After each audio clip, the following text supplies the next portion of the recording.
Welcome to my kitchen. I'm a mom of four who loves making everything from scratch, and today I have a lot planned, so let's get started. First up is a bean soup. I've been soaking these navy beans for a little over a day, and as you can see, they have started to sprout. I will explain later why I like to sprout them before cooking, but for now, this is what they look like after soaking.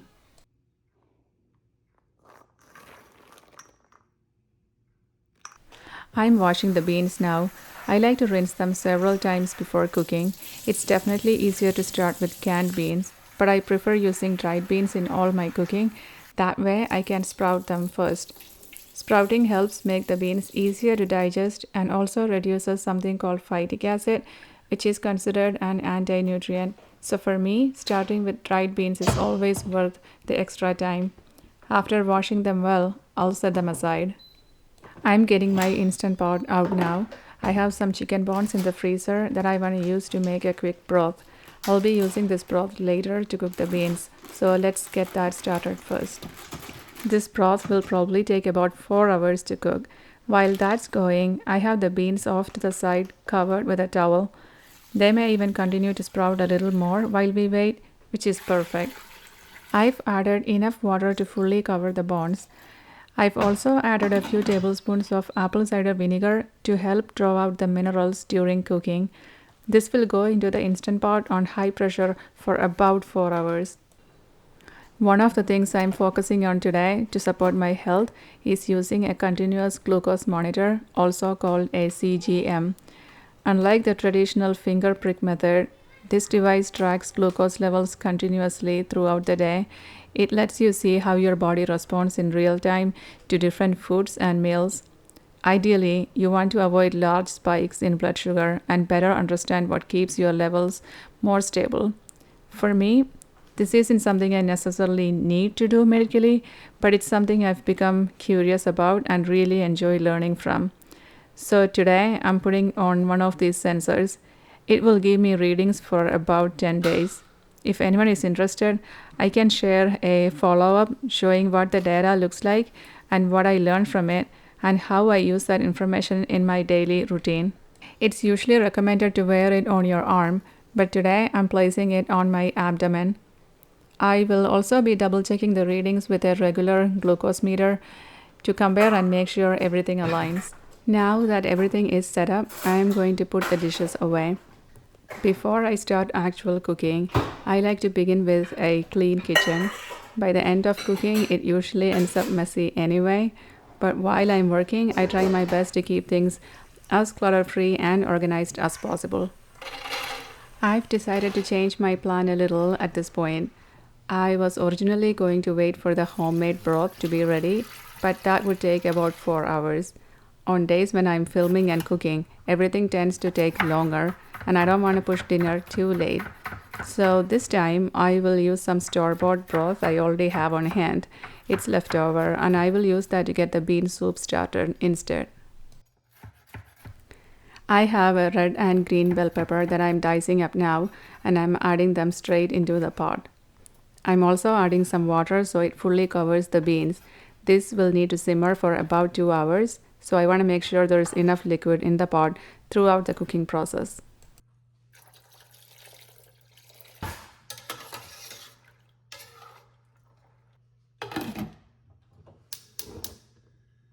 Now I'm getting the vegetables ready for today's dinner. I'm making a Korean style bibimbap.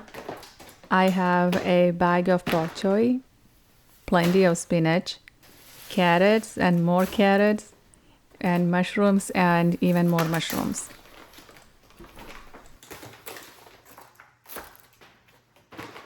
Now comes the more tedious part, washing all the vegetables. I will start with the mushrooms. As I mentioned in my previous video, I prefer to rinse mushrooms under water rather than just wiping them with a towel, so that's what I'm doing now. Next are the carrots. I will peel them now and wash and cut them later. This may look like a lot of vegetables, but it's for dinner tonight and also for freezing for weekday lunches. I work full time and I still try to make sure lunch is homemade whenever possible. Having meals like this in the freezer makes busy weekdays so much easier when I haven't planned ahead. In between prepping the vegetables, I am also taking a peek at the bean soup, just giving it a quick stir to make sure nothing is sticking or burning and checking that there is still enough liquid. If it looks a little low, I just add more chicken stock or water as needed. I have a lot of carrots to go through, so I'm using my vegetable slicer. It makes the whole process so much easier and faster, especially when I'm preparing a big batch like this for both dinner and freezer meals. I'm adding water to a big pot for the spinach and I'll come back once it starts boiling.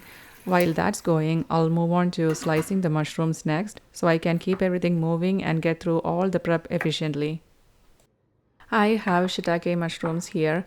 I think they are far superior when it comes to flavor and really hold up well with everything else I'm adding to my bibimbap. I'm starting by removing the stalks since they can be quite chewy and tough and I don't want that texture in the bowl. After that, I'll slice the caps thinly so they cook evenly. Next is the rice. I can just make it and be done with it, so I like to prepare it before I start the rest of the cooking. I wash the rice several times, like at least 6 times, until the water runs clear. Then I add water, usually about double the amount of rice.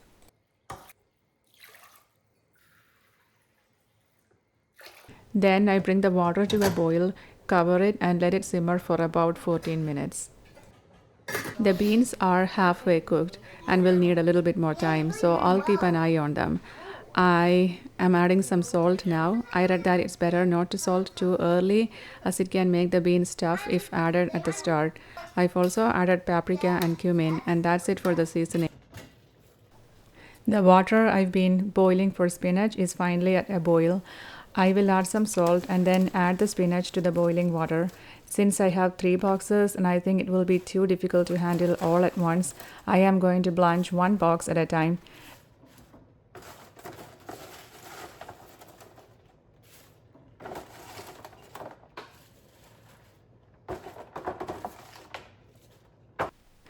I've been getting the spinach out of the pot and transferring it into a colander.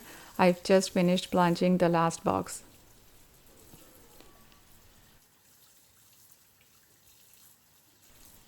Now I'm draining it in the colander and then I'm rinsing it under cold water. You can also use an ice bath for this step, but today I'm just going with a cold water rinse. The soup is looking really good. I still need to make the marinade for the meat, but I think it's time to start cooking the vegetables. I have a big wok.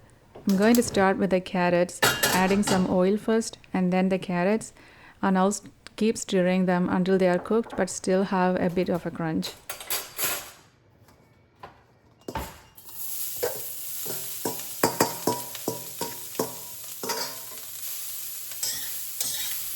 While that's cooking, I'll start working on the marinade. For the marinade, I am adding onion, 2 apples, and a bunch of garlic cloves to the blender. I'm cutting everything into smaller pieces before adding them to the blender. For the apples, I cut them into quarters and then remove the core before adding.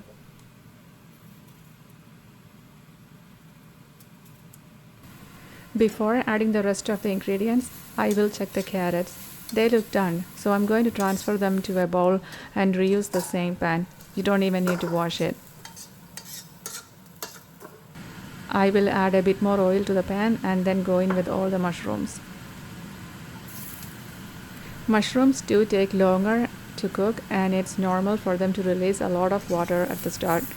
Just keep cooking them patiently until that liquid evaporates and they start to brown. At least I have time to continue with the marinade prep. To my blender, I am adding just a little bit of sugar. The apples are already sweet, so I don't need too much. I'm also adding soy sauce. I'm not adding any extra salt since the soy sauce is already salty.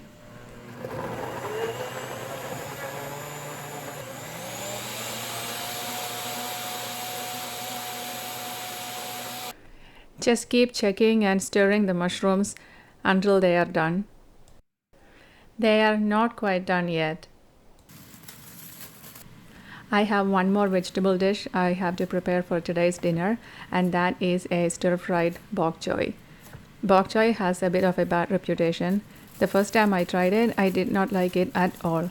But later, I started experimenting with flavors. One time, I added Korean fermented bean paste, and that was the first time I actually enjoyed bok choy. Today, I have a different recipe planned. I've quartered all the bok choy and now I'm going to wash it. You have to be really careful here because dirt can get trapped between the leaves. So I'm going to go in, separate the leaves and rinse everything thoroughly to make sure it's really clean. There really is an advantage to cooking multiple things at once. You are spending the same amount of time in the kitchen but getting double the output. The mushrooms are looking good now. I have added some salt at this point. Another advantage of cooking multiple things at once is that you can reuse the same pan. You just need to give it a quick rinse and use again. This is the part I used earlier for blanching the spinach. I'm putting it back on the stove and adding some water.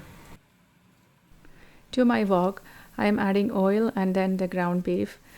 I'm adding about 6 pounds in total. It is a lot, but this is for tonight's dinner as well as for a few freezer meals for later. To the boiling water, I'm adding all my bok choy. This will not take long. About 1 to 2 minutes should be enough. So I'll keep an eye on it and make sure it doesn't overcook. I have also added the marinade to the beef and I'll stir it well so it's fully coated and the flavor distributes evenly while it cooks.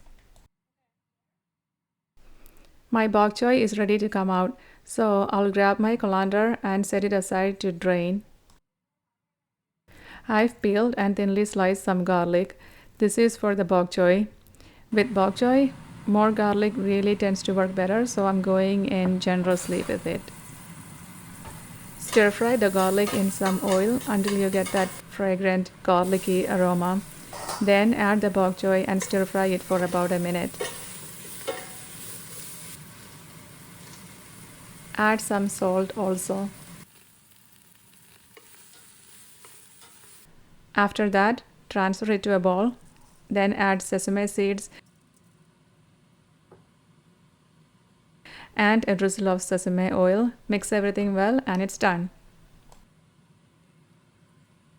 The beef has fully cooked and the marinade has mostly evaporated and melted into the meat. I'm going to add finely chopped scallions along with some sesame seeds. While I have my sesame seed bottle out, I'm going to take some and grind them in a mortar and pestle until they are finely crushed. This is one of my favorite seasonings for green leafy vegetables.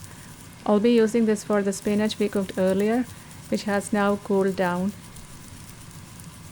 The spinach has been draining for quite a while now, but it's still likely to be watery. Since it has cooled down enough to handle, I'm squeezing out as much water as I can from the spinach.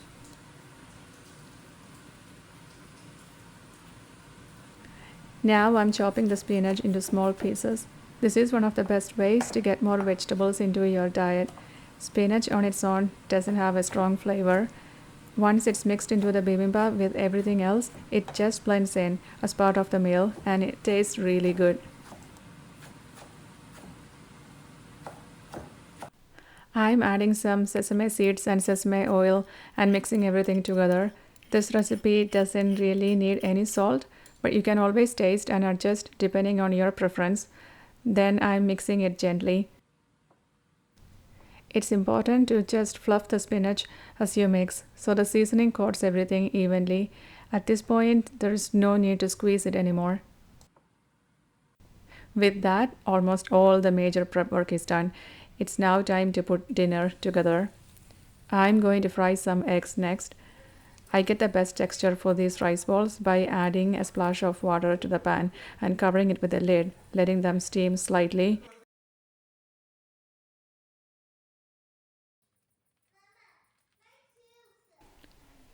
That way, I get cooked whites and yolks that are still runny, which is perfect for mixing into the bowl once everything comes together. Just keep an eye on the eggs. As soon as you see a white film forming over the yolk, or once the whites look fully set, you can open the lid. I like my eggs runny, so I'll stop cooking them at that point.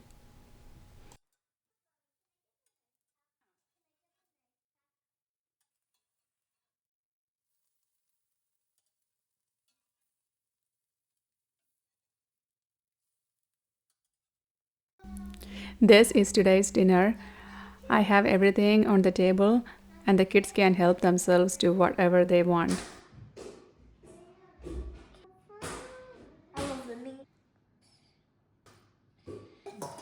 I just like the meat. So. Lots of meat.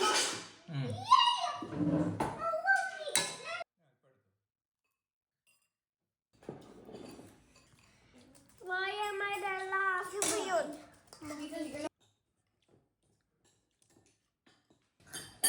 Yeah, I get that bone.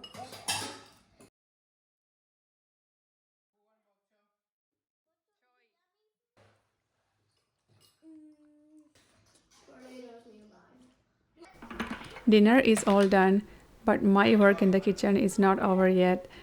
I am portioning out all the leftovers into individual containers so future lunches are ready. The day before, I'll just move one to the refrigerator, and when it's time to eat, all I have to do is microwave it. A really amazing homemade lunch ready in minutes.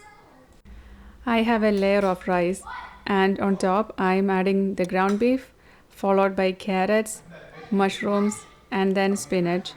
It is so beautiful to look at, and it tastes even better.